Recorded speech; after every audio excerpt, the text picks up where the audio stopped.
आरोपीने अचानक अधिकाऱ्याच्या कमरेत खोचलेले पिस्तूल घेतलं खेचून आणि त्यानंतर 3 राऊंड फायर केले। हा सरकारी वकिलांचा जो काही दावा आहे किंवा युक्तिवादामधला जो काही मुद्दा आहे तो सरकारनं त्या दाव्यावरती कोर्टाच्या वतीनं प्रश्नचिन्ह उपस्थित करताना पाहायला मिळतात। शिवाय ज्या पोलीस व्हॅनमध्ये हा एन्काउंटर झाला कथित स्वरूपाचा, त्या व्हॅनमध्ये जवळपास 4 पोलीस कर्मचारी होते आणि ते पूर्णपणे प्रशिक्षण घेतलेले होते। त्यामुळे त्यांच्यासमोर एखादी असामान्य व्यक्ती अशा पद्धतीने पिस्तूल खेचते आणि त्यानंतर राऊंड फायर करण्याचा प्रयत्न करते आणि तेही या 4 अधिकाऱ्यांसमोर हे सगळं घडतं, हे सुद्धा पूर्णपणे न पटण्यासारखं आहे असं देखील कोर्टाच्या वतीनं सांगण्यात येतंय। या 4 जणांच्या उपस्थितीमध्ये आरोपी पिस्तूल हिसकावू शकतो का, हा एक महत्त्वाचा सवाल जो आहे तो हायकोर्टाच्या वतीनं उपस्थित केला जातो। त्यामुळे हा सगळा घटनाक्रम पाहता तुम्ही जे सांगताय ते न समजण्यासारखं आहे असं देखील हायकोर्ट म्हणतंय। आणि या सगळ्या बाबतीमध्ये आतापर्यंत जो काही युक्तिवाद आपण पाहतोय त्या युक्तिवादानुसार सरकारी वकिलांचा युक्तिवाद जो हितेन वेनगावकर जे सरकारी वकील आहेत ते हायकोर्टासमोर मांडतायत,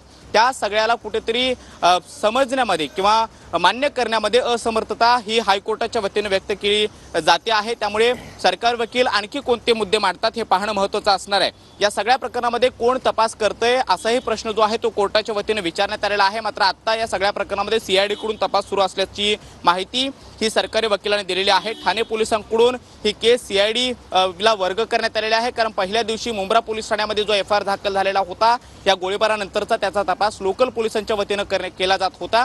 मात्र आता हे प्रकरण सीआयडी कडे वर्ग केलेलं आहे अशी माहिती सुद्धा सरकारी वकिलांनी दिलेली आहे। मात्र आतापर्यंतच्या या युक्तिवादामध्ये किंवा याचिका दाखल करण्यात आलेल्या आहे। बरोबर, धन्यवाद कृष्णा या अपडेट्स बद्दल।